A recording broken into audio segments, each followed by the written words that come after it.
ध्यान योग।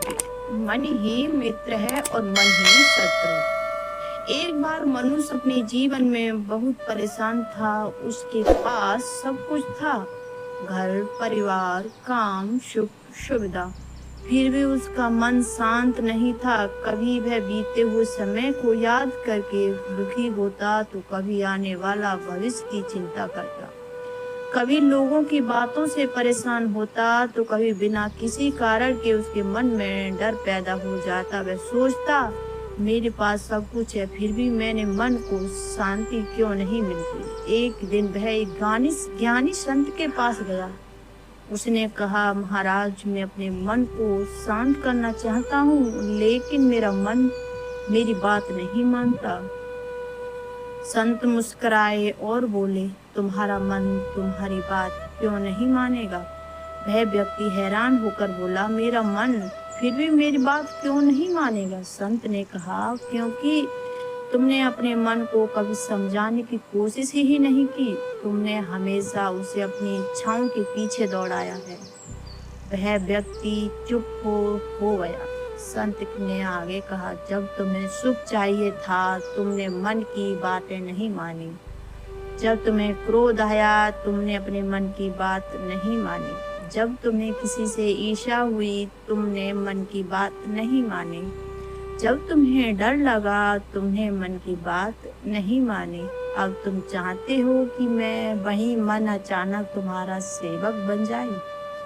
वह व्यक्ति सोचने लगा। संत ने उस भागवत गीता का ज्ञान समझाया। श्री कृष्ण अर्जुन से कहते हैं कि जिस व्यक्ति ने अपने मन को जीत लिया उसका मन उसके सबसे बड़ा मित्र होता है, लेकिन जिसने अपने मन को नियंत्रण नहीं किया उसका मन ही सबसे बड़ा शत्रु बन जाता है।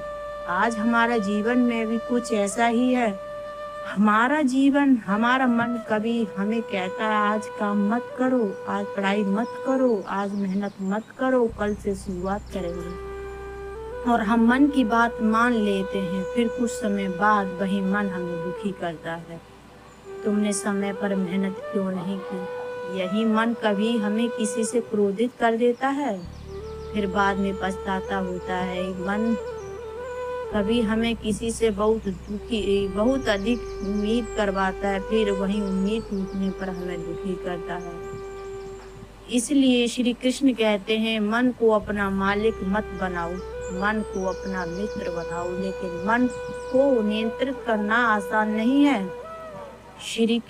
अर्जुन ने श्री कृष्ण से कहा, हे कृष्ण, मन बहुत चंचल है, ये बहुत शक्तिशाली और नियंत्रण करता है, मुझे हवा में रोकने जैसा कठिन लगता है। अर्जुन की बात बिल्कुल सही थी। हमारा मन सच में बहुत चंचल है। एक पल में ही अतीत में पहुंच जाता है, दूसरा पल भविष्य की चिंता करने लगता है। कभी हम किसी व्यक्ति की बात को बार बार याद करता है, कभी हमें छोटी सी बात को बहुत बड़ा बना देता है। कभी बिना किसी कारण के डरने लगता है। तो तब श्री कृष्ण ने अर्जुन को बताया, मन को अभ्यास और वैराग्य से नियंत्रण किया जा सकता है। अर्थात मन को बार बार सही दिशा में लाना होगा। मगर अगर मन भटकता है तो उसे वापस लाना होगा। अगर मन नकारात्मक सोचता है तो उसे अपने विचारों की ओर ले जाना होगा। मन अगर कहता है तुम नहीं कर सकते तो हमें स्वयं से कहना होगा, मैं स्वयं प्रयास जरूर करूंगा।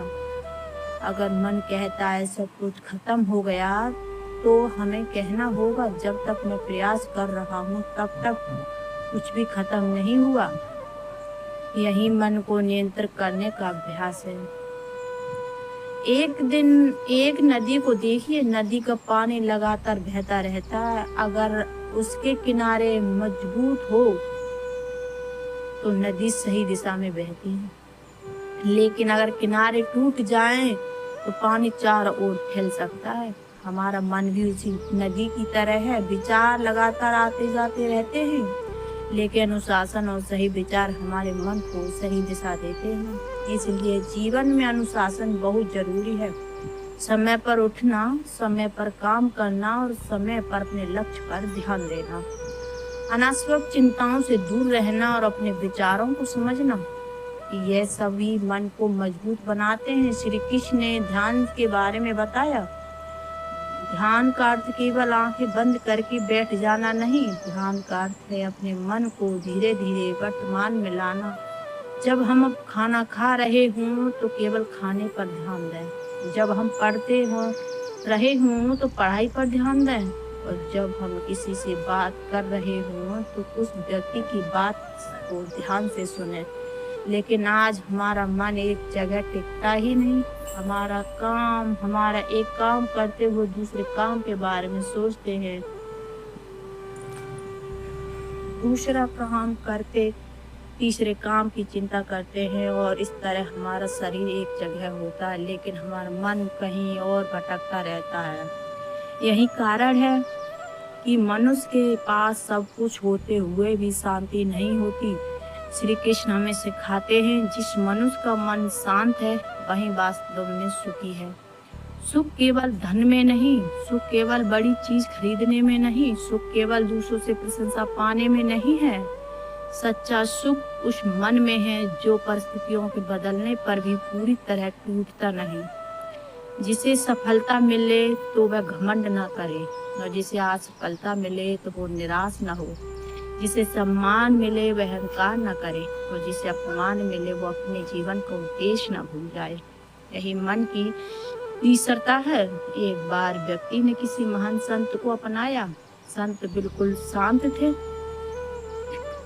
वह व्यक्ति बहुत देर तक बोलता रहा लेकिन संत ने कोई उत्तर नहीं दिया। अंत में वह व्यक्ति थक कर चला गया। शिष्य ने पूछा, गुरुदेव आपने उसे उत्तर क्यों नहीं दिया? संत मुस्कुराए और बोले, अगर कोई व्यक्ति तुम्हें कोई उपहार दे और तुम उसे स्वीकार ना करो तो यह उपहार किसके पास रहेगा? शिष्य ने कहा, उस व्यक्ति के पास जिसने दिया है। संत बोले, ठीक उसी तरह किसी के क्रोध, अपमान और नकारात्मक को स्वीकार करना या ना करना हमारे हाथ में है। यही मन पर नियंत्रण है। हर बात का उत्तर देना जरूरी नहीं, हर अपमान का बदला लेना जरूरी नहीं, हर व्यक्ति को खुश करना जरूरी नहीं। कभी कभी मन की शांति के लिए चुप रहना भी बहुत बड़ा उत्तर होता है। श्री कृष्ण का ज्ञान हमें सिखाता है कि हमें अपने मन को दूसरों के हाथों में नहीं देना चाहिए। अगर कोई व्यक्ति कुछ कह दे तो हमारा पूरा दिन खराब हो जाए, उसका अर्थ है कि हमने अपने मन की चाबी किसी और को दे दी है। लेकिन जिस दिन हम ये समझ जाते हैं कि मेरी शांति की जिम्मेदारी मेरी है, उस दिन जीवन बदलना शुरू हो जाता है।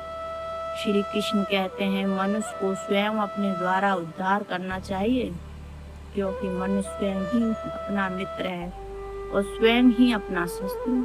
इसका अर्थ यही नहीं कि हमें किसी भी की मदद नहीं लेनी चाहिए। इसका अर्थ यह है कि जीवन में पहला हमें स्वयं कदम उठाना होगा।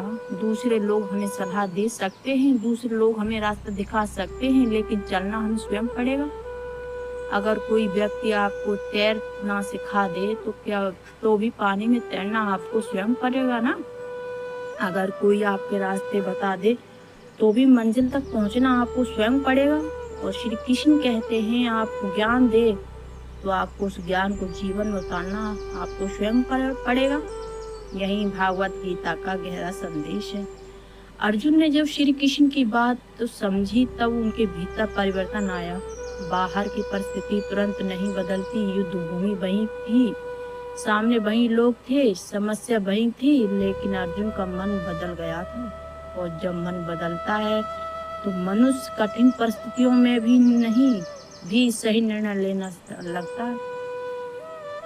यही हमारे जीवन में भी होता है। कई बार हम सोचते हैं कि पहले परिस्थिति बदले फिर हम शांत होंगे, लेकिन श्री कृष्ण हमें सिखाते हैं, पहले अपने भीतर शांत हो जाओ, शांति लाओ, फिर परिस्थितियों को सामना करो, क्योंकि शांत मन से लिया गया निर्णय अक्सर सही दिशा दिखाता है और शांत मन से लिया गया निर्णय कई बार पछतावे का कारण बन जाता है। इसलिए आज से अपने मन को अपना शत्रु मत बनने दीजिए।